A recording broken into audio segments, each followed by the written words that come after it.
Today, God taught me that not everyone's going to be in on the process. And I felt led to share a story of a time when I was just straight up having a mental breakdown. I was really struggling. Thankfully, I had some very good support through that process. And of course, my relationship with God, He was working with me through that. But I also had people that I was able to talk with things about and who were encouraging me.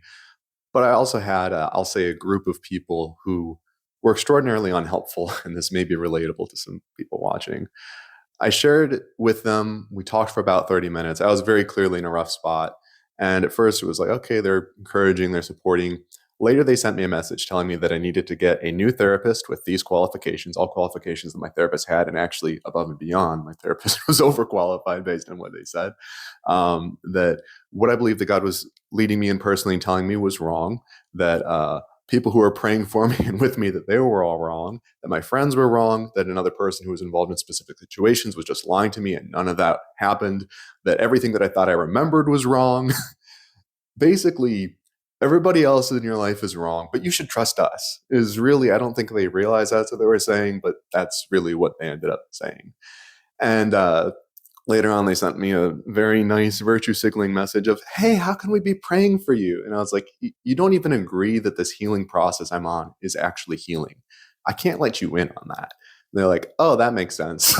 Just, but I'm so glad that I went through the healing process that I did. And again, I had other people who were encouraging me throughout it and praying. And I have hundreds of pages of notes of going through this process. And here are some of the results. Tons of childhood memories have come back. I blacked out a lot of them, and God's worked with me through so much of that. I have the ability to feel emotions that I hadn't felt in years. I've been able to find the roots of all sorts of sins and struggles and present them before God and actually overcome a lot of sins, addictions. Basically, I'm more free, I'm more whole. But I got really scared after sharing with that one group because my fear was other people are just going to reject, push me away. I didn't feel safe after that. And so it was hard for me to share with many other people. On occasion, I did.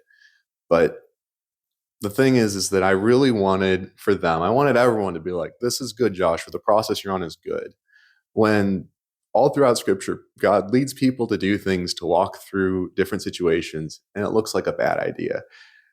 Jesus going to the cross looked like a very bad idea.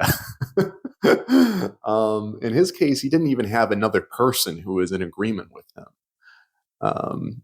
Thankfully, I'm not thinking that I should be expecting that as a general thing.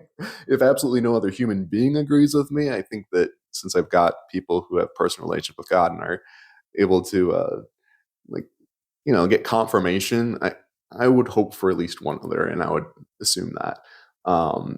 But yeah, not everybody's going to be on your side or in agreement with what God's leading you into. Counsel is important. But ultimately, the thing is that it's going to be proven through what God ends up doing in it all. God isn't always going to give the results that we want or when we want it.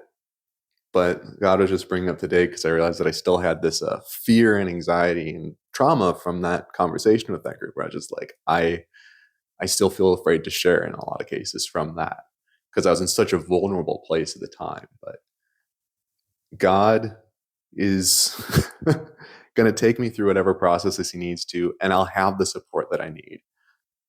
But not everybody has to be in support.